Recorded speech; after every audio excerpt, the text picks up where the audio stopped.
ሰላምና ጤና በያላችሁበት ይድረሳችሁ ውድን የተከበራችሁ ቤተሰቦቻችን እንደምን አላችሁልን? ከሁለተኛው የዩቲዩብ ቻናላችን አዲስ ስፖርት ልዩ የተለያዩ ስፖርታዊ ጉዳዮችን ልናካፍላችሁ እነሆ ዳግም ተገናኘን።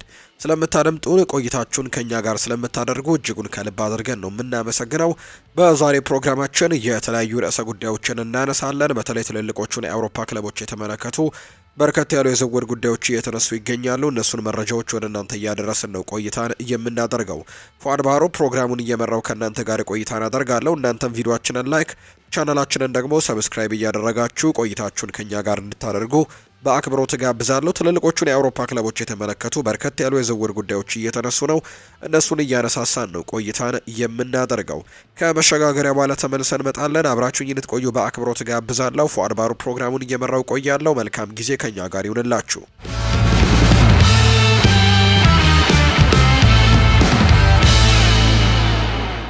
ወደ ቀዳሚው ጉዳያችን እናምራ። አስተን ቪላ እና ደግሞ ቼልሲ አርጀንቲናዊውን ለማግኘት ሊፋለሙ እንደሆነ እየተገለጸ ነው። ማንቸስተር ዩናይትድ 70 ሚሊዮን ፓውንድ ለጥፎበታል። ማንቸስተር ዩናይትድ አርጀንቲናዊውን የክንፍ መስመር ተጫዋች አሊሃንድሮ ጋርናቾን ለማስፈረም የሚፈልግ ቡድን 70 ሚሊዮን ፓውንድ ዋጋ ማቅረብ እንዳለበት ማስታወቃቸውን ነው ዘ ኢንዲፔንደንት የዘገበው። የዝውውር እርምጃው የወጣው በ20 ዓመቱ ወጣትና በሩበን አሞሪም መካከል ያለው ውጥረት እየጨመረ በመምጣቱ ሲሆን ጋርናቾ በዚህ ክረምት ከኦልትራፎርድ ሊወጣ ይችላል የሚል ግምት አስቀምጧል። የጋርናቾ የዩናይትድ ቆይታ ከቶተንሃም ጋር በተደረገው የዩሮፓ ሊግ የፍጻሜ ጨዋታ ከቋሚ አስተላለፍ ከተገለለ በኋላ በጣም ነበር በካሪንግተን እንዲሁ በተካሄደው የልምምድ ፕሮግራም ላይ አሰልጣኙን በድፍረት አዲስ ክለብ እንዲያፈላልግም ነግሮታል ተብሏል። ይህ ደግሞ ሊጠገን የማይችል ግልጽ የሆነ ቁርሾ እንደሆነም ተጀምሯል። የፕሪሚየር ሊግ ክለቦች ጋርናቾን ይፈልጉታል። ዩናይትዶች በመጀመሪያ ደረጃ በጋርናቾ ላይ ዝቅተኛ ግምት አስቀምጠው ነበር። ነገር ግን ፍላጎቶች እየበረቱ በሄዱ ቁጥር በተለይም የፕሪሚየር ሊግ ቡድኖች ፍላጎት በማሳየታቸው ዋጋውን ወደ 70 ሚሊዮን ፓውንድ ከፍ አድርገውታል። እንደ ቼልሲ፣ ናፖሊ፣ አትሌቲኮ ማድሪድ፣ ባየር ሌቨርኩዘን ያሉ ክለቦች የክንፍ አጥቂውን እየተከታተሉት ሲሆን በዚህ ክረምትም በጣም ከሚፈለጉት ወጣት አጥቂዎች አንደኛው ያደርገዋል ተብሏል። ጋርናቾ ባለፈው የውድድር ዘመን ባደረጋቸው 36 የፕሪሚየር ሊግ ጨዋታዎች 6 ግቦችንና 3 አሲስቶችንም ማድረግ የቻለበት የውድድር ዓመትን ያሳለፈው። ጋርናቾን መሸጥ በኦልትራፎርድ ትልቅ የክረምት የዝውውር መስኮት ገንዘብ ለማግኘትም ይረዳል። ዩናይትዶች ማቲያስ ኩኛህን በ62.5 ሚሊዮን ፓውንድ አስፈርመዋል። ሌሎች የአጥቂ ክፍል ተጫዋቾችን ደግሞ ሊያመጡ እየፈለጉ ይገኛሉ። ይህ በእንዲህ እንዳለ ማርከስ ራሽፎርድ፣ አንቶኒና ጄደን ሳንቾ ጨምሮ እንግዲህ ቁልፍ ተጫዋቾች በመልቀቅ ተጨማሪ ገንዘብን ሊያመጡ ይፈልጋሉ። አስተን ቪላና ቼልሲ ስለ ጋርናቾ በቁም ነገር እየጠየቁ ነው። ጋርናቾ በሜዳው ላይ ትልቅ ተስፋ ቢያሳይም ከሜዳ ውጭ ጉዳዮች ግን በክለቡ ያለውን አቋምም ቀይረውታል። ማንቸስተር ዩናይትድ ትልቅ መልሶ ግንባታ እያሳየ ሲሆን በእንግሊዝና በአውሮፓም ያሉ ክለቦች ደግሞ የጋርናቾን ፊርማ ለማግኘትም ይሞክራሉ ተብሎ ነው የሚጠበቀው። ባርሴሎና ነፃ ወኪል የሆነውን አንጋፋ ተጫዋች ለማስፈረም ይፈልጋሉ። ባርሴሎና የፒኤስቪ አይንድሆቨኑን ኮከብ ኢቫን ፔሪሲችን በነፃ ዝውውር በክረምቱ ለማስፈረም ማሰቡ ተዘግቧል። ፔሪሲች በ2019-2020 መካከል በውሰት ባየር ሚኒክ ቆይታው በሃንስ ፍሊክ ስር ሰርቷል። ኢቫን ፔሪሲች ባየርንን የተቀላቀለው በውሰት ከኢንተር ሚላን ለአንድ የውድድር ዓመት ሲሆን በሃንስ ፍሊክ ስርም ባየር ሚኒክ በወቅቱ በአሰልጣኝ ይመራ ነበር። ሁለቱ ሰዎች የአውሮፓ ቻምፒየንስ ሊግ፣ ቡንደስሊጋና ዲኤፍቢ ፖካልን ጨምሮ የሶስትዮሽ ዋንጫን አሸንፈዋል። ባለፈው የውድድር ዘመን ፔሪሲች በኤርዲቪዜ ከፒኤስቪ አይንድሆቨን ጋር ጥሩ ጊዜን ቢያሳልፍም ኮንትራቱ ግን በሰኔ 30 2025 ላይ ያበቃል። እስካሁንም የተጫዋቹን ኮንትራት ለማራዘምም እንቅስቃሴ አላደረጉም። እንደ ሙንዶ ዲፖርቲቮ ዘገባ ከሆነ ባርሴሎና ከሃንስ ፍሊክ ጋርም ለመገናኘት በክረምቱ የኢቫን ፔሪሲችን የነፃ ዝውውር እየተመለከቱ ነው። የካታላኑ ቡድን የክሮኤሽያዊውን ደሞዝ ለነሱ ችግር እንደማይሆን ያምናሉ። ፔሪሲች ከ2026ቱ የፊፋ የዓለም ዋንጫ በፊትም በጥሩ ሁኔታ ላይ መሆን እንደሚፈልግና ለዝውውርም ክፍት እንደሚሆን የተዘገበው። ቀደም ሲል የተጠቀሰው ዘገባ በተጨማሪም ሃንስ ፍሊክ ከኢቫን ፔሪሲች ጋር በተለይም ሁለገብ በመሆኑ እንደገና የመገናኘት ፍላጎት እንዳለው ይጠቁማል። ክሮኤሽያዊ በሶስቱም የአጥቂ ስፍራዎች ላይ መጫወት የሚችል ሲሆን 36 ዓመቱ ቢሆንም በፕሮፌሽናልነቱ ይታወቃል። ሃንስ ፍሊክ የፔሪሲች መምጣት ለባርሴሎና የመጀመሪያ አስተላለፍ ፉክክርን እንደሚያሳድግና በሁሉም ቦታዎች ላይ የተሻለ እንዲሰራም እንደሚገፋፋው ነው የሚያምነው። ኢቫን ፔሪሲች በዚህ የውድድር ዘመን 39 ጨዋታዎችን በማድረግ 16 ጎሎችንና 11 አሲስቶችን በማድረግ ለኢንደርሆቨን ጥሩ የውድድር ዓመትን አሳልፏል። የሱ ፊርማ እንደ ራፊኒሃና ላሚን ያማል ያሉ ተጫዋቾችን ካለፈው የውድድር ዘመን በተለየ መልኩ በአንዳንድ ጨዋታዎች ላይ እንዲያርፉ ሊፈቅድላቸው ይችላል። ይህ በእንዲህ እንዳለ ባርሴሎና በዚህ ክረምት የግራ ክንፋቸውን ለማጠናከር እንደ ሉዊስ ዲያዝ እና ማርከስ ራሽፎርድ ካሉ አጥቂዎች ጋርም ስማቸው እየተነሳ ነው። ብሪያን ምቤሞ ወደ ቶተንሃም እንዲያመራ ተጠየቀ። የአርሰናል የቀድሞ ተጫዋች ፔሬ ግሮቭስ ብሪያን ምቤሞ ከማንቸስተር ዩናይትድ ጋር ስሙ እየተያዘ ቢሆንም ቶተንሃም ሆትስፐርስን እንዲቀላቀል ግን አሳስቦታል። የብሬንትፈርዱ ኮከብ ከኦልትራፎርድ የተሻለ በለንደኑ ቡድን ውስጥም የተሻለ እንደሚሰራ ነው የሚያምነው። በቶክ ስፖርት ላይ ሲናገር ግሬቭስ ቶተንሃም ከማንቸስተር ዩናይትድ የደሞዝ አቅርቦት ጋር ለማዛመድ እንደሚቸግረው አምኗል። ነገር ግን ስፐርስ በሜዳው ላይ ከማንቸስተር ዩናይትድ የበለጠ ለሱ ጥሩ ነገሮችን ማቅረብ እንደሚችሉ ያምናል። እንዲሁም በሚቀጥለው የውድድር ዘመን ስፐርስ ለቻምፒየንስ ሊግ መብቃታቸውን ጠቁሞ የሩበን አሞሪም ቡድን ያለ አውሮፓ እግር ኳስ ዓመቱን በማሳለፉ ኤምቤሞ ምርጫውን የለንደኑ ቡድን መሆን አለበት ሲልም የተናገረው ግሬቭስ ሲናገር በእግር ኳሳዊ ምክንያቶች መሆን አለብህ፣ እሱ ደግሞ ወደ ቶተንሃም መሄድ አለበት። ኤምቤሞ በቻምፒየንስ ሊግ እግር ኳስ ምክንያት ወደ ስፐርስ መሄድ አለበት። በከፍተኛ ደረጃ መጫወት ይፈልጋል፣ ነገር ግን በፋይናንሻል ጉዳይ ዝውውሩ ላይ ሳካ ይችላል ሲል የተናገረው ስፐርስ በብሪያን ኤምቤሞ ዝውውር ላይ ለመሄድም ይቸገራሉ። ምክንያቱም ሁሉም ቡድኖች ለዋና ተጫዋቾቻቸው በሳምንት 200,000 ፓውንድ ሳምንታዊ ክፍያን ይከፍላሉ። በቶትናም ግን ይህ ክፍያ የለም። ስለሆነም ኤምቤሞ ማሳመን ሊከብዳቸው ይችላል ብሏል። የቀድሞ የእንግሊዛዊው ስቱዋርት ፒርስ ደግሞ እንዲሁ በቶክ ስፖርት ላይ ተመሳሳይ አስተያየቱን የሰጠ ሲሆን ቶትናም ለብሪያን ምቤሞ ተስማሚ ነው ሲልም የተናገረው እኔ እንደማስበው በእሱና በአሰልጣኙ መካከል ያለው ግንኙነት ጥሩ ነው፣ ግልጽ ነው። ከቶማስ ፍራንክ ጋር በደንብ ይግባባል። ከፍላጎቱ ጋር የሚጣጣም ከሆነ ወደ ቶትናም መሄድ አለበት። ኤምቤሞ ለንደንን መልቀቅ የለበትም። ስለዚህም ከተማውን መቀየር ከፈለገ ቶትናም ለሱ ተስማሚ ነው ሲልም ጭምር የተናገረው የቀድሞ የማንቸስተር ዩናይትድ ኮከብ እንግዲህ ብሪያን ምቤሞ ቶተንሃምን እንዲመርጥ ነግሮታል። ቤን ፎስተር ብሪያን ምቤሞ ቶተንሃም ቀጣዩ ክለብ አድርጎ እንዲመርጥም አሳስቧል። የቀድሞ የማንቸስተር ዩናይትድ ግብ ጠባቂ በክንፍ ተጫዋቹ በብሬንትፈርድ ባደገበት ለቶማስ ፍራንክ መሪነትም በለንደኑ ክለብ ጥሩ እንደሚሰራ ጭምር ያምናል ሲል ነው ቤን ፎስተር ደግሞ ሀሳቡን የሰጠው። ቤንጃሚን ሼስኮ በአውሮፓ ይቆያል። ቤንጃሚን ሼስኮ ከአርሰናል ፍላጎት ጋር ከተያያዘ የቆየ ሲሆን ባለፉት ቀናት ወደ ሳዑዲ ፕሮ ሊግ እንዲዘዋወር ፍላጎቶች ቢኖሩም ተጫዋቹ ለዝውውሩ ፍቃደኛ አልሆነም። አልሂላል እንግዲህ የፊፋ የዓለም ክለቦች ዋንጫ የዝውውር ቀነ ገደብ ማብቂያ ጊዜ ሳያልቅ ቀደም ብሎ እንግዲህ እሱን ለማስፈረም ይፈልግ ነበር ተብሎ ቢነገርም አጥቂው ግን ዝውውሩን ውድቅ አድርጎታል። ዘ ኢንዲፔንደንት እንደዘገበው ከሆነ አረቢ ለብዚሽ አሁንም ቤንጃሚን ሼስኮን ሽያጭ ላይ ክፍት ናቸው። ነገር ግን ለአጥቂው ከ65 ሚሊዮን ፓውንድ በላይ ይፈልጋሉ። አርሰናል ክፍያውን ለማስቀነስም በድርድር ላይ ይገኛል። አልሂላል የቡንደስሊጋውን ቡድን የጠየቀው ዋጋ ለመክፈል ፍቃደኛ ነበሩ። ነገር ግን ስፔናዊው ወደ ሳዑዲ ፕሮ ሊግ መሄድ አልፈለገም የሚል መረጃ ነው የወጣው። የመካከለኛው ምስራቅ ቡድን ቪክተር ኦስሜንን ጥሩ አማራጭ አድርገው ይመለከቱት የነበረ ሲሆን ለአጥቂው ጥያቄ ቢያቀርቡም ውድቅ እንደተደረገባቸው ይታወሳል። ቪክተር ዮከርሽ በተመሳሳይ ወደ ሳዑዲ የመሄድ ፍላጎት አለመፈለጉም የሚታወስ ነው። የስሎቬኒያ ዋና አሰልጣኝ የሆኑት ማትጃዝ ኬክ ደግሞ ስለ ሳዑዲ ፕሮ ሊግ በሴስኮ ላይ ያለውን ፍላጎት ተናግረው አጥቂው በአውሮፓ እንዲቆይ አሳስበውታል። ቤንጃሚን ሼስኮ ወደ ሳዑዲ አረቢያ በጭራሽ ወደዚያ እንዳይሄድ መክሯለሁ። ቢያንስ በእድሜው ሊጠቀም ይገባል። አሁን ያለበት እድሜ ወደዛ ሄዶ እንዲጫወት የሚያደርገው አይደለም። እዚህ እሱን የሚፈልጉት ክለቦች ብዙ ትርጉም ያላቸው ናቸው። የሳዑዲ ፕሮ ሊግ ጥያቄን መቀበል የለበትም። የሳዑዲ ፕሮ ሊግን ዝቅ አድርጌ ግን አይደለም ሲል ይናገራል። እኔ በቅርብ ጊዜ በአል ኢቲሃድ ውስጥ ሰራ ነበር። ክለቡ አሁንም የእኔ አካል ነው። ይሄ ደግሞ ሊጉን አዘውትሬ እመለከተዋለሁ። ነገር ግን ለቤንጃሚን ሼስኮ አሁን ላይ ወደዛ መሄድ አልወድለትም። ትክክለኛው መፍትሄ ለማምጣት ብልህ መሆን አለበት። ለቤንጃሚን ሼስኮ በትልቅ ደረጃ እግር ኳስን መጫወት ወደሚችልበት ቦታ መሄድ አለበት ነው። ምክንያቱም ደስተኛ ሊሆን የሚችለው በዚህ መንገድ ብቻ ሲሆን ነው ሲልም ነው የተናገረው አሰልጣኙ።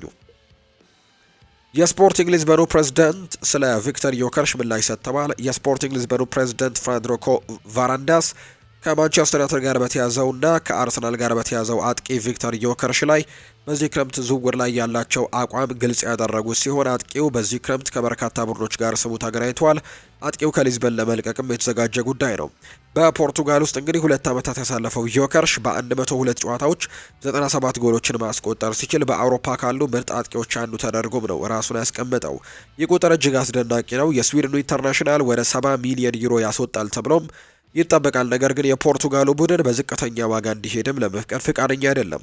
ቫራንዳስ ከነ ኦጆጎ ጋር በነበረው ቃለ ምልልስ ላይ ሲናገርም አጥቂው ከታሰበው በታች በሆነ ክፍያ ለመሸጥ እንደማይፈልጉ ጠቁሟል። የአጥቂው ወኪል ክለቡን ማጥላላት እየሞከረ መሆኑን ጠቁመው የእርምጃ ሁኔታውን እንደሚያባብሰውም ጠቁመዋል። እስካሁን ለቪክተር ዮከርሽ የዝውውር ጥያቄ እንደሌለና ኮንትራቱ ሊጠናቀቅም 3 ዓመታት እንደቀረው ይናገራል። ፕሬዝደንቱ ሲናገሩ ዛቻና ማጭበርበር ከኔ ጋር አይሰሩም። አንድ ነገር ዋስትና መስጠት እችላለሁ። ቪክተር ኦስሜን 60ና 10 ሚሊዮን ዩሮ በዚህ በጭራሽ አይለቅም። ቃል እገባለሁ። ወኪሉ ደግሞ እየተጫወተ ነው። ይህ ሁኔታ እየተባባሰ ነው ብሏል። እስከ ዛሬ ድረስ ስፖርቲንግ ሊዝበን ቪክተር ዮከርሽ ውል ማፍረሻ አልነበረውም። ዛሬ ግን ሆነ። ባለፈው ክረምት ቪክተር ዮከርሽ በፖርቱጋል እግር ኳስ ታሪክ ከታዩ ምርጥ አጥቂዎች አንዱ ነው። ድንቅ ፕሮፌሽናል ነው። እስከ ዛሬ ድረስም ምንም ፕሮፖዛል አልመጣልንም። የ3 ዓመታት ኮንትራት ደግሞ አሁን ላይ ያለው ብሏል። ቪክተር ዮከርሽ በፖርቱጋል ፕሪሜራ ሊጋ በሁለቱም የውድድር ዘመናት የወርቅ ጫማውን አሸንፏል። በዚህ ክረምትም ደግሞ ወደ ሌላ ቦታ ለመዘዋወር ወስኗል። ሪፖርቶች እንደሚያመለክቱት አጥቂው ከ100 ሚሊዮን ዩሮ ያነሰው የውል ማፍረሻ ለመቀበል የሚፈልጉት ክለቦችን ለመልቀቅ ተዘጋጅቷል። ዮከርሽ ከሩበን አሞሪም ማንቸስተር ዩናይትድ እና ከአርሰናል ጋር ስሙ ሲገናኝ የነበረ ቢሆንም ወደ ማንቸስተር ዩናይትድ የማምራት ያን ያክል ፍላጎት እንደሌለው ይፋ አድርጓል። ለፊፋ ክለቦች ዋንጫ አዲስ አጥቂ ለማምጣት ሲፈልጉ የነበሩት አልሂላሎችም አማራጭ አድርገውት ነበር። ነገር ግን አሁን ላይ ቪክተር ዮከርሽን ለማግኘት ትልቅ ድርድር እንደሚያስፈልግ የፕሬዝደንቱ ቃለ ምልልስም ያሳያል ተብሎ ነው የሚጠበቀው። ቸልሲ የዓለም ክለቦች ዋንጫ ቡድኑን እንግዲህ ይፋ አድርጎ እንደተጓዘ ይታወሳል። ጃኦ ፌሊክስ እና ሌሎች 7 ተጫዋቾች በመጪው የፊፋ የዓለም ክለቦች ዋንጫ ከቼልሲ ጋር አንመለከታቸውም። በዚህ ክረምትም ክለብ እንደሚፈልጉ ከተነገራቸው ተጫዋቾች መካከል አንደኛው ነው ጃኦ ፌሊክስ። ጁን 14 በዩናይትድ ስቴትስ እንግዲህ በሚገኙ ስቴዲየሞች ተጀምሯል። በተለይ ኢንተር ማያሚ እና የግብፁ ክለብ አልአህሊ ባደረጉት ጨዋታ ነው ይሄ ውድድር የተጀመረው። ቸልሲ ደግሞ ከሊዮን ጋር እንግዲህ ጁን 16 ማለትም ዛሬ ጨዋታውን ያደርጋል። ከፍላሚንጎ ጋር ጁን 19 እና ከኤስፔራንስ ዶ ቱኒስ ጋር ደግሞ ጁን 24 ጨዋታቸውን ያደርጋሉ።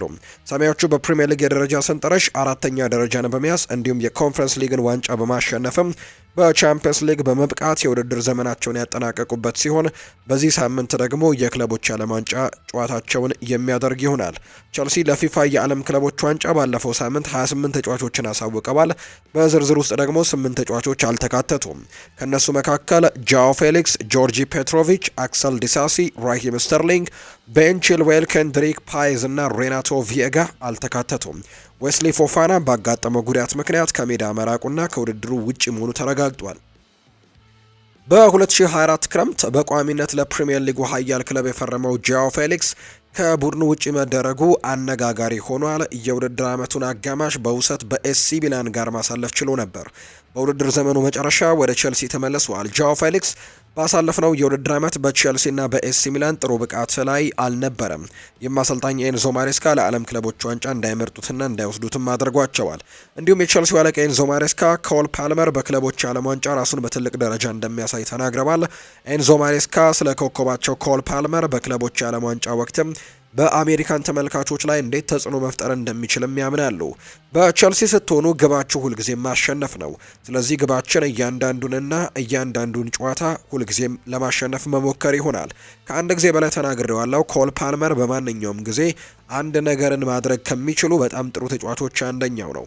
ምንም ነገር መፍጠር ይችላል። ባለፈው እንግዲህ ወቅትም በዩኤስ ፕሪሲዝን ላይ ከኔ ጋር አልነበረም። ስለዚህ እዚህ አካባቢ ለመለማመድና ራሱን ከሰሜን አሜሪካ ጋር ለማስተዋወቅም እድሉን አሁን ላይ አግኝቷልና እንደሚያደርገው እርግጠኛ ነኝ ሲሉ ነው አሰልጣኝ ኤንዞ ማሬስካ የተናገሩት። ሪያል ማድሪድ ከፓሪስ ሰን ዠርሜን የነጠቀው ዝውውር መቋጫ አግኝቷል። በጆርጅ ሲ ፒኮን በወጣው ዘገባ መሰረትም ሪያል ማድሪድ ፓሪስ ሰን ዠርሜንን በማሸነፍ የሪቨር ፕሌቱን ባለተሰጥኦ ፍራንኮ ማስታንቱኖን ማስፈረሙ የሚታወስ ጉዳይ ነው። አርጀንቲናዊው ታዳጊ አዲሱ የአውሮፓ ሻምፒዮንን ሊቀላቀል ጥቂት ቀናት በቀሩበት ጊዜ ነው ሎስ ብላንኮቹ ገብተው ስምምነቱን መጥለፍ የቻሉት። ሉዊስ ኤንሪኬ የ17 ዓመቱን ልጅ ለፓሪስ ሰን ዠርሜን እንዲፈርም አሳምኖት ነበር።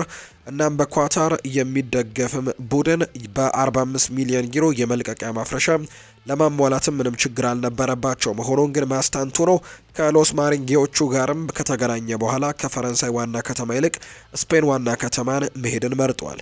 ማስታንቱኖ በሪቨር ፕሌት ካስደነቀ በኋላ በማድሪድ እንደሚደምቅም ይጠበቃል። ታዳጊው ለአርጀንቲናዊው ቡድን ባደረጋቸው 61 ጨዋታዎች 10 ጊዜ ጎል አስቆጥሮ 7 አሲስቶችን ደግሞ አድርጓል። በመጪው ዓመት የላሊጋው ክብርን ለመመለስም የሚያደርጉት ጥረት የሻቪ አሎንዞ ቡድንን ለማጠናከር 18 ዓመት ከሞላው በኋላ በነሐሴ ወር ሪያል ማድሪድን ይቀላቀላል። አርጀንቲናዊው መልማይ ዳንኤል እንደተናገረው ከሆነ ፍራንኮ ማስታንቱኖ በሪያል ማድሪድ ስኬታማ እንደሚሆን ተነግሯል። የአርጀንቲና ስካውት በደቡብ አሜሪካ ሀገር ከሚገኙት እንግዲህ ምርጥ የተደበቁ እንቁዎችን የማግኘት ኃላፊነት አለበት። ኤንዞ ፈርናንዴስ፣ ሁሊያን አልቫሬዝ እና ሮድሪጎ ዴ ፖል ካገኛቸው ኮከቦች መካከል ናቸው። ከልጅነቱ ጀምሮ ሁልጊዜ መሪ መሆን ይወድ ነበር። ዋና ተዋናይ መሆንም ይወድ ነበር። እናም በማድሪድ ነገሮች በሱ ላይ አይከብዱትም። ወደ መጀመሪያ ቡድን ሲቀላቀልም ምንም እንኳን ወደ ሪቨር ፕሌት ዋናው ቡድን ሲቀላቀል በእድሜ ትንሹ ቢሆንም በቶሎ ግን መሪ መሆን ችሎ ነበር። እሱን የሚያውቅ ማንኛውም ሰው በማድሪድ እንደሚሳካለትም ያምናል። ፍራንኮ ማስታንቱኖ ጥሩ ተሰጥኦ አለው። ይህም ደግሞ ተሰጥኦ ለማውጣት ስብዕናና ባህሪ ያስፈልጋሉ። ፍራንኮ በጣም ጠንካራ ስብዕና አለው። እናም በሱ ላይ ደግሞ ፈጽሞ አልጠራጠርም። እሱ ዝግጁ ነው ብዬ ማስባለሁ። በጣም ጠንክሮ ይሰርተዋል። ምክንያቱም ህልሙ ሁልጊዜም ለሪያል ማድሪድ መጫወት ነበር ሲልም ነው የተናገረው። የሱ ማሰብ ችሎታ በሰከንዶች ውስጥ ጥሩ ውሳኔዎችን እንዲያደርግ ያስችለዋል። በ9ና በ10 ዓመቱ ካየሁት ጀምሮ ያንን እያደረገ ነው። በእግር ኳስ ዓለም ከስጦታዎቹ አንዱ ነው። በግራ በኩል በ10 ቁጥር፣ በቀኝ በኩል በሪቨር ፕሌትም እንዲሁ ተጫውተዋል። አሰልጣኙ ደግሞ በየትኛውም ሊጠቀምበት የሚችል ተጫዋች እንደሆነ አስባለሁ ሲልም ነው የተናገረው። አስገራሚው የጄራርድ ፒኬ የባሎን ዶር ሽልማት ምርጫ። የቀድሞ የባርሴሎና መሃል ተከላካይ ጄራርድ ፒኬ የ2025 የባሎን ዶር ተወዳጆችን በደረጃ አስቀምጧቸዋል። እንግዲህ ተጠይቆ ነው ይህንን ነገር ያስቀመጠው። እናም ስፔናዊው 3 የባርሴሎና ተጫዋቾችን በመጨረሻ 3 ውስጥ አስቀምጧል። ላሚን ያማል፣ ፔድሪ ጎንዛሌዝ እና ራፊኒሃ በጄራርድ ፒኬ የባሎን ዶር ተወዳጆቹ የመጨረሻ እጩዎች ናቸው። 69ኛው የባሎን ዶር ሽልማት የምርጫ ቀን ሊጠናቀቅ ከ4 ወራት ያነሰ ጊዜ የሚቀረው ሲሆን ይህንን በእግር ኳሱ ከፍተኛ ክብር ያለው የግለሰብ ክብርን ለማግኘትም የሚደረገው ፉክክር እየሞቀ ነው። በውድድር ዘመኑ አጋማሽ ላይ የሊቨርፑል አጥቂ መሐመድ ሳላ ተወዳጁ ነበር። ነገር ግን በባርሴሎና የክንፍ አጥቂ ራፊኒያ ተበለጠ። የፓሪስ ሰን ዠርሜን የቻምፒየንስ ሊግ ድልን ተከትሎ ደግሞ ኦስማን ዴምቤሌ ጠንካራ ተፎካካሪ ሆኖ ብቅ ብሏል። ነገር ግን ብዙ ጋዜጠኞችና ደጋፊዎች ላሚን ያማል ለባሎን ዶር ሽልማት ተወዳጅ አድርገው ይመለከቱታል። ከደዘን ፉትቦል ጋር በተደረገ ቆይታ ጄራርድ ፒኬ ለ2025 የባሎን ዶር ከፍተኛ 6 ተፎካካሪዎች እንዲያሳውቅ ተጠይቆ በሶስተኛ ደረጃ የራፊኒያን ስም ጠቅሷል። በአራተኛ ደረጃ ላይ የተቀመጠው የፓሪስ ሰን ዠርሜኑ አማካይ ቪትኒሃ ሲሆን ፈረንሳዊ ኮከብ ኬሊያን ምባፔን 5ኛ ደረጃ አስቀምጦታል። የባርሴሎና አማካይ ፔድሪ በዝውውር ውስጥ በፒኬ ደረጃ 2ኛ ቦታን አግኝቷል። የላማሲያ ምሩቅ የሆነው ላሚን ያማል ደግሞ አፈጻጸሙ የዓለምን ትኩረት የሳበ ሲሆን ከፍተኛውን ቦታ መያዝም ችሏል። ከፓሪስ ሰን ዠርሜን ጋርም የቻምፒየንስ ሊግ ስኬት ቢኖረውም ኦስማን ዴምቤሌ በፒኬ ዝርዝር ውስጥ 6ኛ ደረጃ ላይ ነው የተቀመጠው። በስፖርት ኬዳ በቅርብ ጊዜ የባሎን ዶር ደረጃዎች መሰረት ዴምቤሌ ለሽልማቱ ውድድሩን እየመራ ሲሆን የባርሴሎናው ላሚን ያማል ደግሞ ከኋላው የሚገኝ ተጫዋች እንደሆነ ነው መረጃዎች እያሳዩ የሚገኙት። የፖርቱጋል ዕቃ ሮቤርቶ ማርቲኔዝ በዚህ ወቅትም የላሚን ያማልን ብቃት አወድሶታል። በሱ ቦታ ምርጥ ተጫዋቾች በማለትም ሰይሞታል። ሆኖም ግን ሁለቱንም ተጫዋቾች ከፖርቱጋል ብሔራዊ ቡድን ከ17 ዓመቱ በላይ አስቀምጧል። በኮፕስ እንግዲህ እንደተነገረው ከሆነ በተደረገው ቃለ ምልልስ ላይ ማርቲኔዝ ላሚን ያማልን ሲያሞካሹት ነበር። ነገር ግን ቪትኒሃና ኑኖ ሜንዴሽ ለዚህ ዓመት የባሎን ዶር ሽልማት ብቁ እንደሆኑም ነው የሚያምነው። እንዴት እንደምትይዘው አላውቅም። ላሚን ያማል በሱ ቦታ ምርጥ ነው። እናም ወጥ አቋም ያለው ነው። በሱ ቦታ ደግሞ የሚጫወት እንደሱ ያለ ባለ ተሰጥኦ የለም። ልንረዳው ይገባል። ቪቲኒሃና ኑኖ ሜንዴዝ ከሌሎች በጣም የራቁ ናቸው። ኑኖ ሜንዴዝ ለእኔ እስካሁን ካየኋቸው ምርጥ የግራ መስመር ተከላካዮች አንደኛው ነው። በጣም ፈጣንና ጥሩ ቅብብል ማድረግ የሚችል ፍጹም ተጫዋች ነው ብዬ አስባለሁ። ኑኖ ሜንዴዝ እንደዛ እንደሚያደርግ በጣም እርግጠኛ ነኝ ሲልም ጭምር ነው የተናገረው። ሪዮ ፈርዲናንድ የቀድሞ የቡድን አጋሩን ለዓለም ዋንጫ ብቁ ይሆናል ሲል ሀሳቡን ሰጥቷል። የማንቸስተር ዩናይትዱ የቀድሞ ተጫዋች ሪዮ ፈርዲናንድ ክሪስቲያኖ ሮናልዶ በፖርቱጋል ውስጥ ያለውን ቦታ እንግዲህ በመያዝ ለፖርቱጋል ቀጣይ ትውልድ መንገዱን እየዘጋ ነው የሚለውን ትችት እንግዲህ አጣጥሏል። ሮናልዶ አሁንም ተደማጭነት ያለው ተጫዋች እንደሆነና ከጎንካሎ ራሞስ ጋር ሲወዳደር ለፖርቱጋል ከፊት ለፊት የተሻለ አማራጭ እንደሆነ ይቆጥረዋል። ሮናልዶ ራሱን በፖርቱጋል ታሪክ ታላቁ ተጫዋች አድርጎ አረጋግጧል። ለብሔራዊ ቡድኑ በሁሉም ውድድሮች 221 ጨዋታዎችን አድርጎ 138 ጎሎችንና 45 አሲስቶችን አድርጓል። ሮናልዶ በ2024/25 የኔሽንስ ሊግ ጨዋታ 8 ግቦችን ማስቆጠር ሲችል አንድ አሲስት በማድረግም ጥሩ ብቃት አሳይቷል። የ40 ዓመቱ ሮናልዶ በግማሽ ፍጻሜውና በፍጻሜው ጀርመንና ስፔን ላይ ጎሎችን አስቆጥሯል። ፖርቱጋል ውድድሩን እንድታሸንፍም ትልቅ ሚናን ተጫውቷል። የፖርቱጋል አለቃ ሮቤርቶ ማርቲኔዝ፣ ጎንካሎ ራሞስ፣ ዲኤጎ ዦታና ጃዋ ፌሊክስን ጨምሮ ከሌሎች አጥቂዎች ቀድሞ ቦታውን ለክሪስቲያኖ ሮናልዶ አደራ ሰጥተውታል። ፈርዲናንድ በዩቲዩብ ቻናሉ ላይ በነበረበት ፖድካስት ላይ ሲናገር ሮናልዶ ቀጣዩን የፖርቱጋል ትውልድ እንዲያበራ እየከለከለ ነው ለሚለው ጥያቄ የራሱን አስተያየት ሰጥቷል። ራሞስ ከክሪስቲያኖ ሮናልዶ የሚሻል አይመስለኝም። ራሞስ በፓሪስ ሰን ዠርሜን ተጠባባቂ ሆኖ ነበር። ክሪስቲያኖ ደግሞ በጀርመንና በስፔን ላይ በፍጻሜው ጨዋታ ላይ 2 ግቦችን አስቆጥሮ ነበር። ራሞስን ለማሳነስ አይደለም። ሮናልዶ በዚህ የውድድር ዘመን 43 ጎሎችን አስቆጥሯል። ይህ ሰው የዓለም ዋንጫ ሲመጣም 41 ዓመቱ ይሆናል። ሳይንስ በዚህ ዕድሜ ለመቀጠል እንደማይቻል ተናግሯል። ነገር ግን ያን ሁሉ ነገር የሚቃወም ሰው ነው። እኔ በኃላፊነት በሆነ በእያንዳንዱ ጨዋታ ለሮናልዶ የተወሰኑ ደቂቃዎችን እሰጠዋለሁ። በእያንዳንዱ ጨዋታ 90 ደቂቃ ማጫወት አይቻልም። ነገር ግን ውድድሩን በሙሉ ብቃት እንዲጨርስም መጠበቅ አትችልም። ለሱ የተለየ ጨዋታዎችን እመርጣለሁ። ነገር ግን ጎል እንደሚያስቆጥር እርግጠኛ ነኝ። ሮናልዶ አሁንም ተጽዕኖ ፈጣሪ ሲሆን በከፈለው ጊዜ ጎል ያስቆጥራል ብሏል። ሮናልዶ ከፖርቱጋል ጋር 3 ዋንጫዎችን ዩሮ 2016 እንዲሁም 2019ና 2025 ኔሽንስ ሊግን ማሸነፍ ችሏል። ለ2026 የዓለም ዋንጫ ደግሞ ለመጫወት ዝግጁ እንደሆነ ነው እየተገለጸ የሚገኘው። የጆናታን ዴቪድ ማረፊያ ሊታወቅ እንደሆነ እየተገለጸ ነው። ከሊል ጋር እንግዲህ ያበራው ካናዳዊው የፊት መስመር ተጫዋች ጆናታን ዴቪድ ወደ ሳዑዲ ፕሮ ሊግ ለሚያደርገው አስገራሚ ጉዞ አሁን ላይ እንግዲህ እንቅስቃሴው በቁም ነገር እያሰላሰለ እንደሚገኝ ቲም ቶክ ዘግበዋል። የ24 ዓመቱ አጥቂ ኮንትራቱ በዚህ ክረምት ሊጠናቀቅ የተቃረበ ሲሆን የሳዑዲ ክለቦች ዋነኛ ኢላማ ሆኖ የተገኘ ሲሆን ሕይወቱን ሊቀይር የሚችልም ጥሩ ጥያቄ ውሉ ላይ እያቀረቡለት ነው። ለተጫዋቹ ቅርበት ያላቸው ምንጮች የቀረበው ፕሮፖዛል ቀልቡን እየሳቡት እንደሆኑ ይጠቁማሉ። ይህም ለ3 ዓመታት የሚቆይ ኮንትራት በሳምንት 385,000 የሚያገኝበት ውልን አቅርበውለታል። በዚህ የውድድር ዘመን በቻምፒየንስ ሊግ 7 ግቦችን ያስቆጠረ ሲሆን አንድ ደግሞ እንደ አርሰናል፣ ባርሴሎና፣ ዩቬንቱስ እንዲሁ ደግሞ ሌሎችም የአውሮፓ ታላላቅ ክለቦችም ተፈላጊነት ያለው አጥቂ ነው። ነገር ግን ከአውሮፓ ቡድኖች ምንም ተጨባጭ ጥያቄ ስላልመጣለት የሳዑዲ ፕሮ ሊግ ከፍተኛ ፍላጎት ነው ያለው። የፋይናንሻል አቅም ጆናታን ዴቪድ ትኩረቱን ስቧል። የሳዑዲ ፕሮ ሊግ የዓለም ክለቦች ማዕከል ለመሆንም ሲሰሩ ቆይተዋል። እንደ አልኢቲያድ እና አልአህሊ ያሉ ክለቦች ደግሞ አጥቂውን በጣም ይፈልጉታል።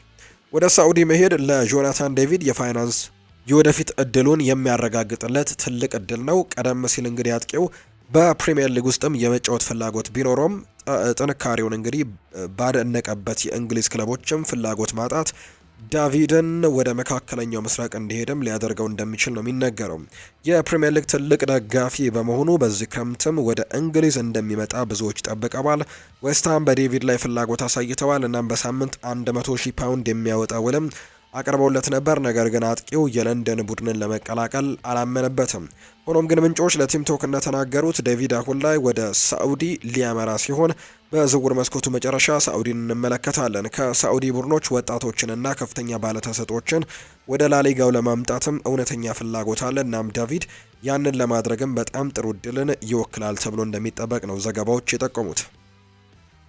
ኤቨርተን በክረምቱ አዲስ አጥቂ ለማስፈረም ዝግጁ ናቸው። ቶፊዎቹ አሁን ላይ የስቱትጋርቱን ተጫዋች ለማስፈረም ይፈልጋሉ። ምንም እንኳን አጥቂው ከቡንደስሊጋው ክለብ ማግኘቱ ከባድ ቢሆንም ዝውውሩን ለመጨረስ ግን እየሰሩ ነው ሲል ቲም ቶክ ዘግቧል።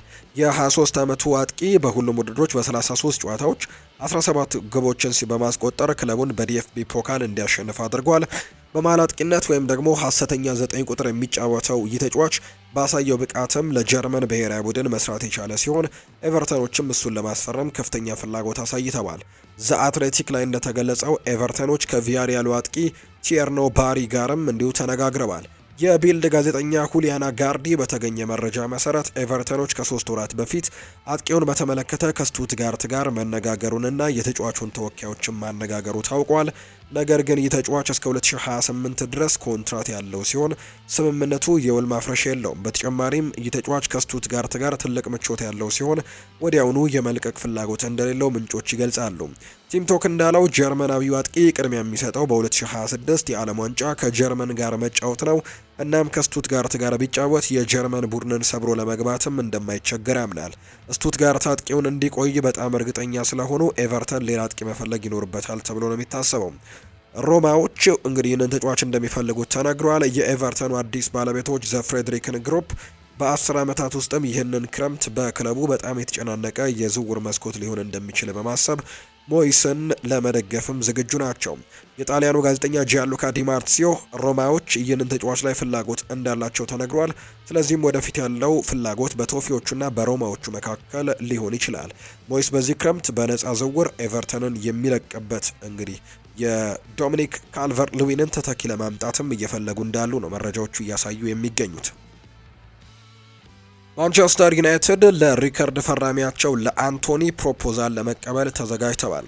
አንቶኒ ለአዲስ ፈራሚዎች ገንዘብ ለማስገኘት ከማንቸስተር ዩናይትድ ለመሸጥም እያሰቡ ካሉት በርካታ ተጫዋቾች አንደኛው ነው። ዩናይትድ ከፒኤስአር ደንቦችን ሳይጥሱ ማቲያስ ኩኛንና ብሪያን ምቤሞን ማስፈረም ይችላሉ። ነገር ግን ከሁለቱ ተጫዋቾች ውጭ ያሉ ፊርማዎች ግን በተጫዋቾች ሽያጭ ላይ የተንጠለጠሉ ናቸው። አንቶኒ ልክ እንደ ጄደን ሳንቾ፣ ማርከስ ራሽፎርድ እና አሌሃንድሮ ጋርናቾ የሚለቅ ተጫዋች ነው። ብራዚላዊው በራስ የመተማመን ስሜቱና የዝውውር ዋጋው መጨመር የቻለው በውድድር ዓመቱ ሁለተኛው አጋማሽ ከሪያል ቤቲስ ጋር አስደናቂ የውሰት ጊዜን ካሳለፈ በኋላ ነው። አንቶኒ ሪያል ቤቲስን ለዩሮፓ ሊግ እንዲበቃ ረድቷል። እንዲሁም በመጨረሻም በቼልሲ የተሸነፉበት የኮንፈረንስ ሊግ የፍጻሜ ጨዋታንም እንዲያደርጉ ረድቷቸዋል።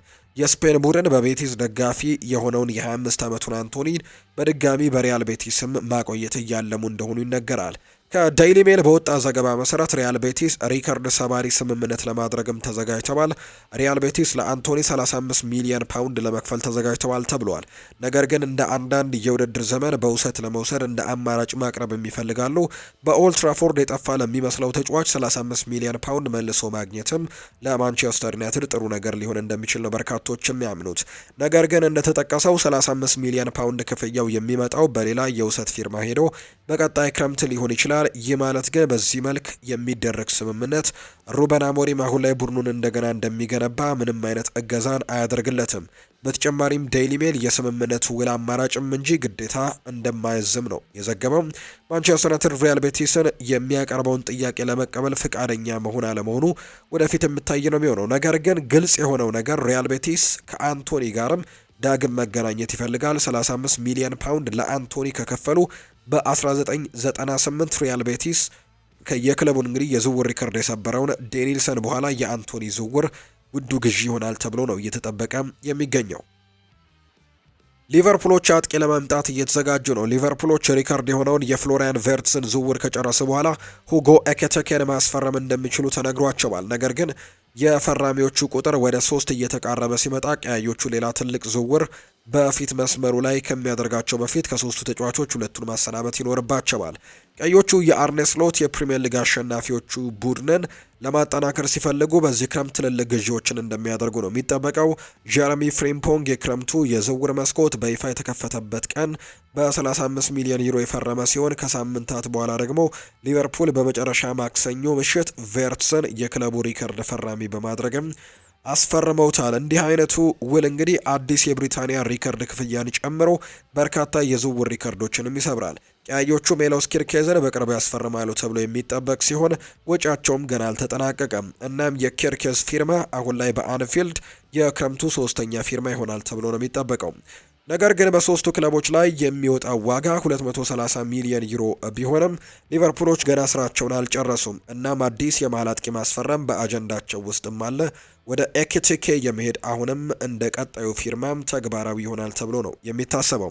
የፈረንሳይ ከ21 ዓመት በታች አጥቂ ወደ ቸልሲ ለመዘዋወር እየተነጋገረ የነበረ ቢሆንም ምንጮች እንደገለጹት ሰማዮቹ አይንትራክ ፍራንክፈርት የጠየቀውን የ100 ሚሊዮን ዩሮ ዋጋ ለማሟላት ፍቃደኛ እንዳልሆኑ ምንጮች አረጋግጠዋል። አሁን ላይ የስካይ ጀርመኒ ዘጋቢ ፍሎሪያን ፕሌተንበርግ ማንቸስተር ዩናይትድ የዚህ ተጫዋች ፈላጊ እንደሆነ ጭምር ይፋ አድርጓል።